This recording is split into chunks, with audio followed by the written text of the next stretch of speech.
Houseplants that are native to various countries in Africa have been one of the biggest contributions to home decor, interior decorating, and outdoor landscaping. I'm just now discovering all of this, so in this video we're going to take a look at houseplants that are native to the continent of Africa.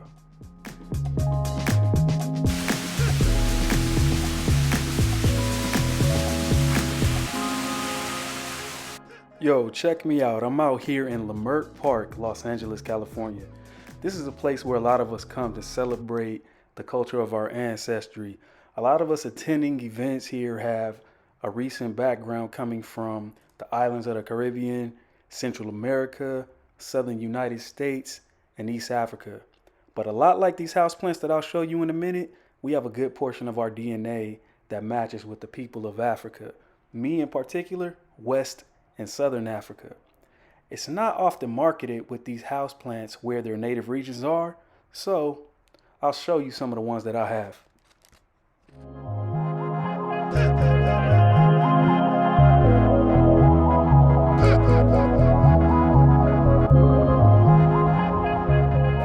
So first up we have, coming all the way from South Africa and Zimbabwe, the string of hearts.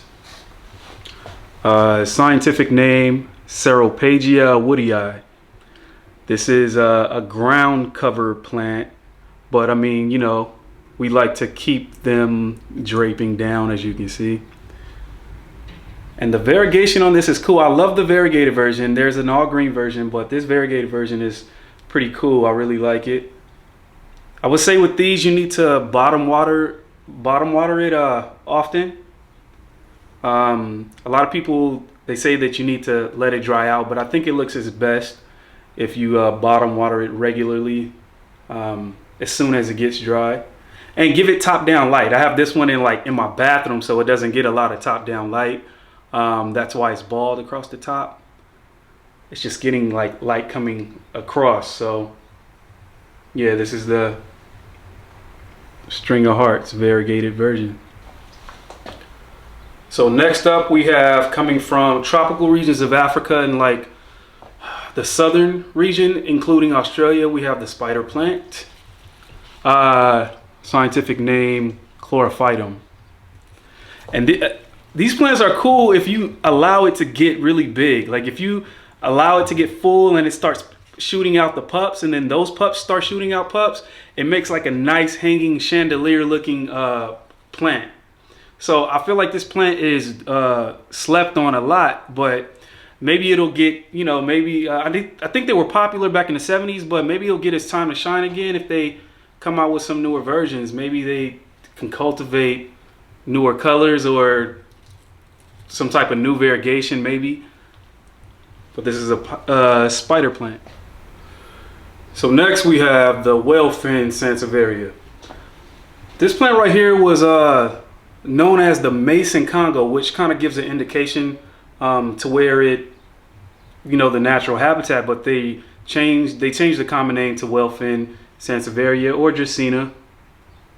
But this plant is cool. This is the variegated version here, and this is the normal green version. These plants are cool. You already know it's bulletproof. It's really hard to kill these. You would have to just about put these in a swamp in order to kill them. You know, they're drought tolerant, low light tolerant. Cool plant right here, coming from the Congo region of Africa.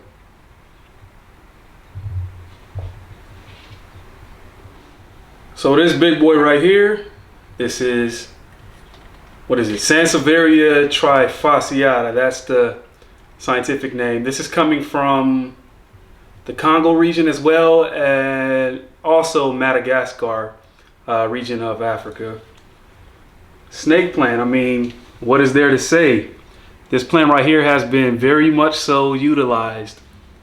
It's the architectural shape, there's so much you can do with this. I brought this one from my backyard right now. That's why it's a little bit dirty, but man, let's go back to basics and just really look at the pattern on this snake plant. And once again, of course, it's bulletproof, really very hard to kill. I've had this one outside for, you know, the whole winter. And it's a really dope plant, snake plant, coming from the Congo and Madagascar. Okay, so next up we have the string of pearls, coming from like South Africa. Scientific name Senecio rolianus. This is the variegated version, string of pearls. Let me see if I can show you without holding that. And I'm gonna tell you something. I do not know how to take care of this plant. I'm not even sure. Like, I don't know the water requirements, light requirements, but it looks like just keeping it outdoors, neglecting it, is doing it some good, because it's starting to get a little trail action going on here, and the variegation is pretty dope. I didn't want this plant for a long time, because when I would see it in the garden center, it's like, for some reason I had like a weird urge, like I want to pluck one of these off, like, because it looked like some sweet peas that my grandma made or something like that, you know. But yeah, these look really dope when it's like cascading down. Like I've seen photos and videos.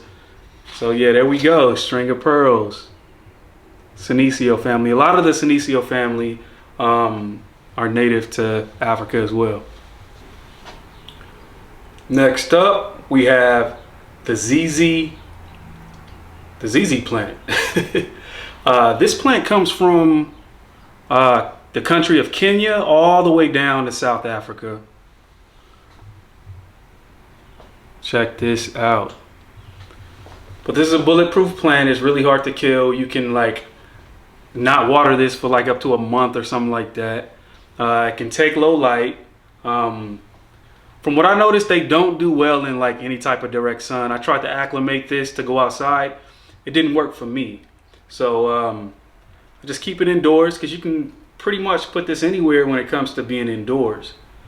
But have y'all seen the ZZ Raven? Like, I don't have one of those, and I'm trying to come up on a ZZ Raven. I know that they're at the big box stores, but for some reason in California you cannot find it. And the variegated version, that one's pretty cool too. But ZZ plant, very common, very popular, and it's pretty dope when you got like a nice full pot, you know. So next up, we have, coming from South Africa once again, we have star aloe. These are more of like a ornamental aloe. I'm not sure if they're able to be medicinal or not, but they're pretty cool because they come in all kind of different colors, and you can do so much with them. These can go outdoors, indoors, on your windowsill, kitchen window, you know, whatever you want to do.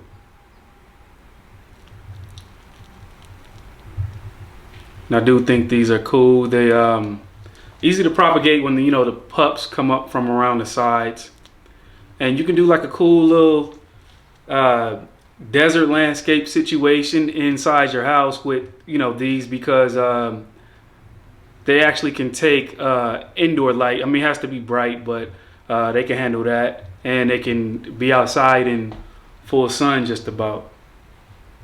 So star aloe. So next we have the Arabian coffee plant.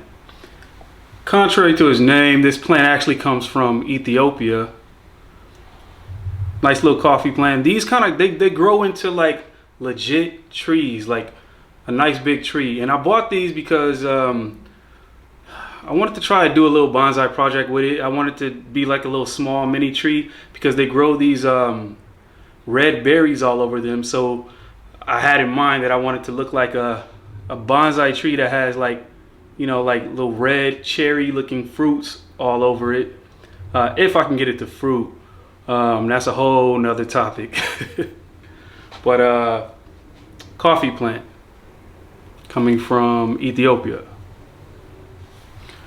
So there's so many plants that come from the continent of Africa. There's so many cactus, so many succulents coming from that South Africa region, and just a lot of plants that we use all over. But it's one last plant that I have in my possession that I want to show you, coming from Western Africa, like Congo region all the way up to like Nigeria. We have the Fiddle Leaf Fig. This is a Ficus lyrata, I believe, coming from West Africa. I have 2 of these, and I'm gonna take care of them. I'm gonna do well for them. But hey, have y'all seen the variegated version, the variegated Fiddle Leaf Fig? Like, I definitely need that. It might not look as dope as the Ficus Tanique, in my opinion, but man, I'll post a picture of it if I have one. Fiddle Leaf Fig, you already know this one. This is the tree that everybody has in their house. Like, a lot of people have this one. You know, you gotta give props to where props is due. This plant is everywhere. This plant is probably, I don't even know, it's maybe like the top seller when it comes to indoor trees, I would say. But let me tell you, when it comes to the Fiddle Leaf Fig, I live in Los Angeles, so people have them in their front yard. I mean, you put them in the ground, they go crazy.